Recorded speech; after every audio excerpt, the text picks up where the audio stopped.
Bueno, muy bien, nos metemos en la primera de las entrevistas esta mañana. Con mucho gusto vamos a recibir al ministro de Transporte, Luis Alberto Heber. Varios temas relativos, obviamente, que tienen que ver con la pandemia y el impacto que ha tenido en el tema transporte, también el tema obras públicas. Mucho para conversar. ¿Cómo anda? Buen día. Buen día, un placer estar aquí. Muchas gracias, Danilo. Gracias por acompañarnos. Lorena, un placer estar aquí. ¿Se va a vacunar? Sí, claro. Pero voy a esperar mi turno, ¿no? Como todo el mundo. Primero, el personal de la salud. Que hay una idea interesante que Gandini señaló que si bien no es obligatorio para todo el mundo, quizás debería... ¿Qué le parece esa idea? Me parece lógica, ¿no? De sentido común. Porque es la persona que primero tenemos que resguardar, ¿no? Porque el personal médico, el personal de enfermería, el personal de salud pública en términos generales, es el primer sector que nosotros tenemos que proteger porque es el que nos cuida, el que nos cura. Y que sea obligatorio quizás, yo creo que no va a ser necesario porque es toda gente muy consciente de lo que tiene y que sabe con qué es lo que está tratando, es personal que está con el tema y que no va a ser necesario ponerlo obligatorio. Pero me parece razonable lo que dice Gandini. Ya vamos a hablar de temas que tienen que ver con el COVID y con la cartera específicamente, pero usted es el ministro de Transporte, pero un ministro netamente político. Sí. ¿Cómo vio, claro, a eso voy, sí. ¿Cómo vio toda esta discusión que se dio sobre el tema vacunas, que no llegaban las vacunas, que se exigía, que se criticó al gobierno, que llegaron tarde? ¿Cómo ha visto todo este proceso y todas las críticas que se ha hecho, por ejemplo, desde la oposición sobre el gobierno? Sí, yo creo que, o sea, me da la sensación que se trató de politizar o partidarizar el tema, ¿no? Porque yo creo que lo que hizo el gobierno es lo sensato, es hacer una negociación reservada, consiguieron más de 2 millones de vacunas, y vamos a conseguir las 3.600.000 o 200.000 que se está pidiendo. Y yo creo que ese es el gran logro de la gestión del presidente Lacalle con su equipo, con el secretario Álvaro Delgado, y con el ministro Salinas. Creo que son los tres que nosotros fuimos a firmar a presidencia justamente esa delegación para que sean ellos los que negociaran. Yo me enteré con un WhatsApp que nos presentó el presidente y que, minutos antes de dar la información a todo el país. Pero yo creo que el presidente fue muy prudente de decir, yo voy a decirlo cuando lo tenga firmado. Porque si no, puedes decir una cosa, no es, cuál es la firma, cuál es la entrega. Ahora se está peleando para que hayan adelantos y no esperar hasta marzo. Entonces, ya se está diciendo que la infraestructura, la logística que se está haciendo lleva, creo que la noticia es el diario de hoy, que se pueda vacunar 80.000 por día o cada 3 días, creo que dice, ¿no? Sí, por lo menos todo el personal de la salud en 3 días. Bueno, yo creo que es una muy buena noticia que ir en esa especie de cuentagotas que han elegido otros países sin anunciar a ninguno, que es, tengo 10 millones y me entregaron 30.000. Como si ya se cumplió. Me parece que no es el camino. Me pareció que mucho mejor. Además, esto no es solamente el presidente y el gobierno.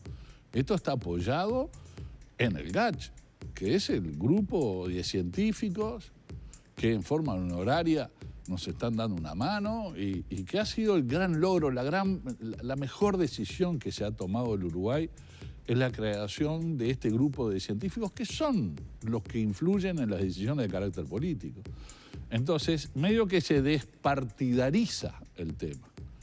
Y es un tema que, bueno, si no hubiéramos conseguido esto, bueno, está bien que nos cobraran la cuenta por no haber tenido el logro. Así como nos cobraban la cuenta si no hubiéramos tenido este éxito, me parece que sería de buen proceder, digamos de esta manera, que se diga, bueno, esto es un buen logro del gobierno, nos da tranquilidad a todos los uruguayos que tengamos casi el 100%, nos falta muy poco para conseguir el 100% de las vacunas para toda la población. Quiere decir que tenemos una expectativa que en los primeros 4, 5, 6 meses podemos haber vacunado a todo aquel que quiera. Aún hay negociaciones con otro laboratorio, ¿no? Un tercer También, laboratorio. yo creo que permanente, me dijo ayer el secretario de Presidencia, Delgado, que por otros temas estábamos hablando, me dijo que seguía hablando con la vacuna rusa, con esto, con lo otro, con todo. Yo creo que lo más importante es garantizarnos la salud. Sobre todo porque vienen nuevas cepas, mucho más contagiosas, ¿no? Mucho más virulentas, ¿no? Que todavía no han llegado acá. Y si tenemos la vacuna, todas estas vacunas sirven para las nuevas cepas también. Quiere decir que estamos bien posicionados. ¿Hay que seguir con las fronteras cerradas? Bueno, mañana tengo... Por eso, mañana el Consejo de Ministros, entre otras cosas, se va a decir, no sé si se decide mañana, pero mañana se va a discutir esto, ¿no? Sí, claro, yo creo que es por eso. Qué decisión difícil también, ¿no? Sí, eso. Yo creo que, no sé cuál va a ser la decisión del presidente, no quiero adelantarme, quiero escucharlo, porque en el Consejo de Ministros, a lo largo de todo este año, el presidente ha dado la pauta. Y a veces uno tiene dudas sobre si las decisiones son las más correctas y después los hechos han confirmado que el presidente tenía razón. Entonces eso nos da una enorme tranquilidad. ¿Qué dudó, por ejemplo, con el cierre de frontera? No, yo dudé con el tema de si la cuarentena, el cuidado, la conciencia ciudadana de cuidarnos si no era necesario...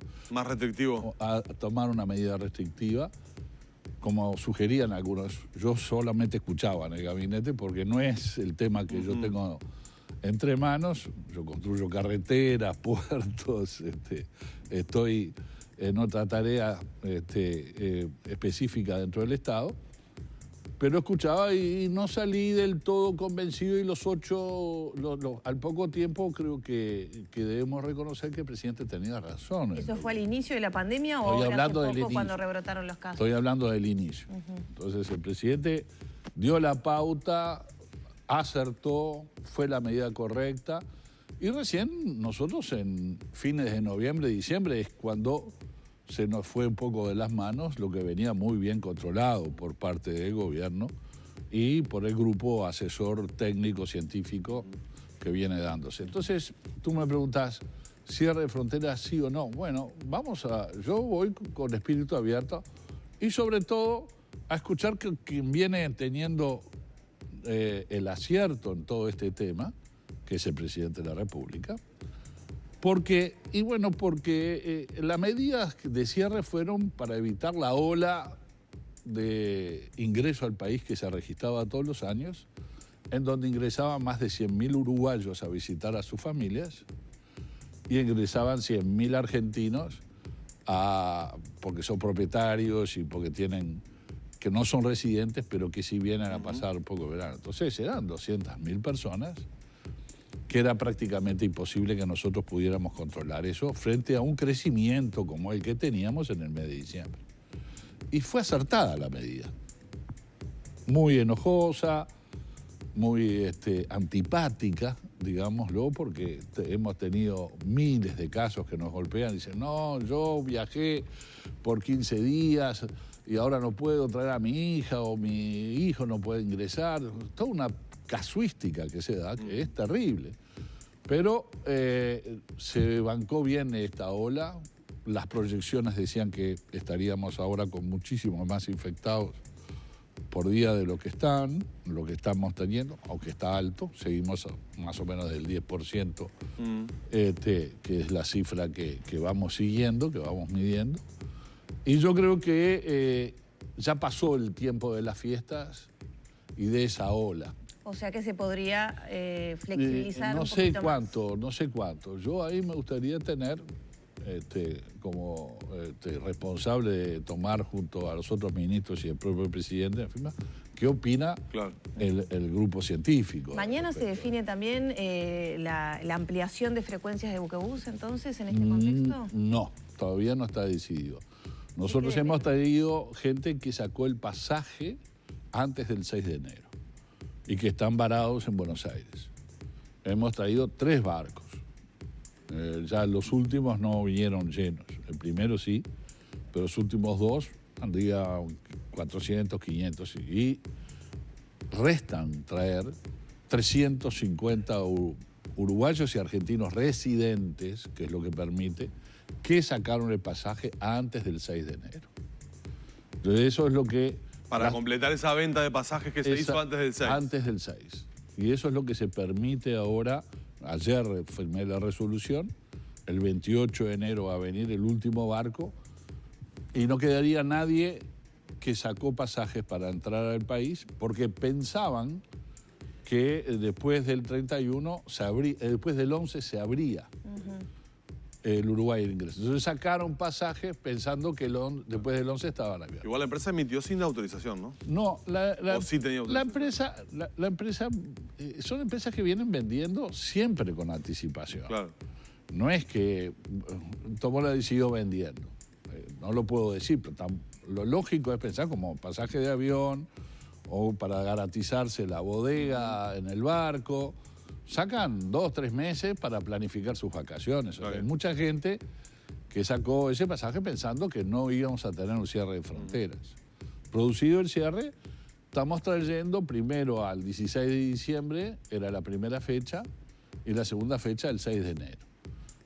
Vamos a ver cuál es el informe de los científicos que por medio del ministro, gran ministro como el ministro Salinas, y el propio presidente de la República y el secretario de Presidencia nos puedan dar como información para saber cómo seguimos en febrero, ¿no? Enero ya está, vamos a permitir ese barco nomás, son 350, tenemos nombre, apellido, día y hora que sacaron el pasaje. Por eso es lo bueno que no da para el engaño, ¿no? O sea, hay gente que realmente iba a venir el 11, el 14, el 18, el 20. Bueno, estos los vamos a traer como el último viaje de buquebús. Todas las salidas están permitidas. Las entradas son las que no. Y bueno, y vamos a ver si la medida es una apertura de las fronteras o gradualmente se va a ir abriendo las fronteras, que es otra, la intermedia, ¿no? Que es, bueno... Ni nada ni el todo. Claro, no es apertura total, pero ya que salimos de la ola de las fiestas, que era la que nos preocupaba, que era 200.000 personas, no teníamos capacidad como para poder controlar 200.000 personas, entre uruguayos y argentinos que vinieran. Entonces, esa ola se sostuvo, hubo crecimiento, pero no el que se proyectaba, que era sideral. Entonces, eso es lo que nos tenía asustados a todos y principalmente al ministro de Salud Pública. Yo creo que se ha venido trabajando bien y debemos de seguir en una instancia de no partidarizar. Esto no tiene camiseta partidaria. En el grupo científico hay gente de notoria vinculación con otros partidos políticos que del partido de gobierno. No jorobemos con esto. No hay que llevar todo al terreno político partidario. De políticas de salud, sí. A mí me pareció muy bien que Marcos Carámbula fuera a hablar con el presidente. Lo conozco a Marcos, fui compañero en el Senado, fui muy amigo de su hermano Gonzalo, que lamentablemente falleció. Hicimos proyectos juntos en el Parlamento y tengo una excelente relación personal. No entendí los cuestionamientos, no los entendí. Siempre. Los cuestionamientos del Frente Amplio a Carámbula por haber ido. Los cuestionamientos del Frente Amplio a Marcos Carámbula por haber ido a hablar con el presidente. No los entendí. ¿Por qué? Y bueno, porque todavía no han definido las autoridades. Bueno, perfecto. Pero el diálogo es algo que nunca lo hemos perdido. En los peores momentos, yo como cuando fui, y tengo el orgullo de haber sido presidente del directorio del Partido Nacional, tuve innumerables reuniones con el presidente Vázquez y con el presidente Mujica. Algunas públicas y otras no públicas, donde hemos hablado innumerables temas, ningún tema nos fue ajeno. Eso no comprometió. Dice, bueno, pero tú eras el presidente del directorio. No, y había gente que hablaba, hubieron senadores y diputados que hablaron con el presidente por distintos, tanto Mujica como presidente Vázquez, y nunca fueron cuestionados por haber hablado. Claro, no puede comprometer la posición del partido, y creo que Marcos no comprometió la posición del Frente Amplio. Pero es un tema interno que yo no me quiero meter. Simplemente digo desde afuera que no entendí esos cuestionamientos. La semana pasada trascendió que había cierta molestia en el GACH porque las recomendaciones no se veían del todo reflejadas en las decisiones políticas. ¿Le llegó eso a Lo usted? leí, yo no estoy tan vinculado pero yo creo que... Una decisión, por ejemplo, del Ministerio de Transporte de volver al aforo del 100% del transporte de mediana y larga distancia, que generó ciertas molestias en algunas voces, ¿no? No quiero decir el GACH porque no me consta. No, del GACH no. Vinculo un tema con otro yo para dialogar sobre eso. Está bien. Nosotros con el tema de los aforos entendimos en el Consejo de Ministros que las largas distancias de transporte es distinta que las cortas suburbanas y urbanas. ¿Por qué? Porque los ómnibus vienen muy aireados. Vienen con las ventanas abiertas, no hay aire acondicionado, hay un cuidado de tapabocas y es de resorte más bien municipal el cuidado de la forma que se transporta la gente de transporte colectivo, tanto suburbano como urbano. Lo que le compete al ministerio es el suburbano, pero esencialmente es el interdepartamental, las largas distancias. En las largas distancias los ómnibus van cerrados, con aire acondicionado, y hay una ventilación mínima. No van con los vidrios son fijos de los ómnibus. Y son muchas horas arriba del ómnibus. Por más que usen tapaboca, hay un mayor contacto. Entonces nosotros tomamos la medida, sugerencia de Presidencia de la República, de subsidiar, decir que el aforo, la cantidad de ocupación que tiene esos ómnibus tiene que ser el 50%. De modo tal de que se mantengan las distancias. Y eso nos cuesta a todos nosotros, porque eso es plata que nosotros le tenemos que subsidiar a las empresas que no pueden llenar los ómnibus. De igual manera, lo que ocurrió es que frente a estos anuncios bajó el transporte interdepartamental. O sea, la gente, conscientemente, responsablemente, prefirió no viajar a visitar a sus familiares en las Navidades y en las fiestas. Se quedó en las casas. Todos nosotros, creo que nadie... Yo viví también unas Navidades muy especiales, separado mis hijas, una en Montevideo, yo la playa, bueno, en definitiva, todos divididos, con poca gente. ¿Por eso se decidió dar marcha atrás el 10 de enero y volver al 100 y después...? No, nosotros, la medida era hasta el 11. Y como no tuve nuevo aviso, me iba preparándome a la apertura al 100%. Y empezaron a haber avisos, sobre todo de salud pública, científicos, de que no era conveniente ir, por más que habíamos pasado ya la fase de las fiestas, que era la que más nos preocupaba. Pues estamos el 11 de enero, ¿no? Y decidimos postergarlo una semana más. El presidente me llamó y me dijo, bueno, yo estoy a la orden, ¿no? Todo esto es plata, ¿no? Tenemos que poner plata a las empresas, ¿no? Que ¿Cuánto se ha invertido en eso? Bueno, todavía estamos con las cifras. Las cifras son aproximadamente $3 millones, lo que nos costó hasta el 11. ¿No? Todo el mes puede ser hasta $6 millones, que entre 5 y 6. Yo creo que no llega a más de 5 porque bajó. Claro, la cantidad ellos tuvieron que bajar la frecuencia. Yo pensé que al llevarlo al 50% íbamos a duplicar los ómnibus interdepartamentales porque la misma gente iba a viajar con la mitad del ómnibus lleno. Entonces esa situación no se dio.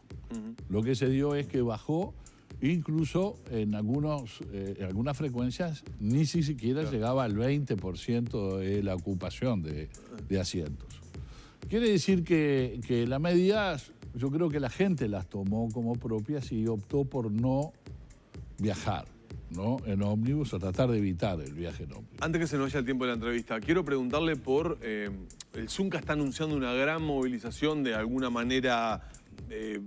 virtual o una movilización o una manifestación grande para febrero, que entre otras cosas incluye el rechazo a la automatización en el tema peajes, que dicen va a dejar mucha gente y muchos puestos de trabajo por el camino. ¿En qué está el tema automatización de peajes ¿Y qué va a pasar con esa gente? ¿Qué respuesta se le da a esta problemática que plantea el Sindicato de la Construcción? Nosotros tenemos una mesa tripartita del Ministerio de Trabajo, Ministerio de Transporte de Obras Públicas, los dos en nombre del Estado, las empresas y el ZUNCA. Tenemos un seguimiento permanente a esto, tenemos un excelente diálogo. Me anunciaron esto ya, ellos. Bueno, yo creo que está dentro de las potestades que tiene el gremio y el sindicato de hacer y manifestar su protesta. En realidad venimos un excelente diálogo. Lo que pasa es que el ZUNCA quiere garantías y nosotros, yo termino diciendo, entonces no creen mi palabra. Entonces es un tema de confianza. Bueno, yo no le voy a pedir al ZUNCA que confíe en mí. Quizás los hechos son los que van a determinar. Yo me he comprometido con el sindicato de que las nuevas licitaciones, cualquiera sean ellas, tanto para la fiscalización de la velocidad en ruta, como nuevos peajes que pueden existir, que todavía no hemos determinado, vayan absorbiendo el personal que queda excedente. Ahí son casi 400.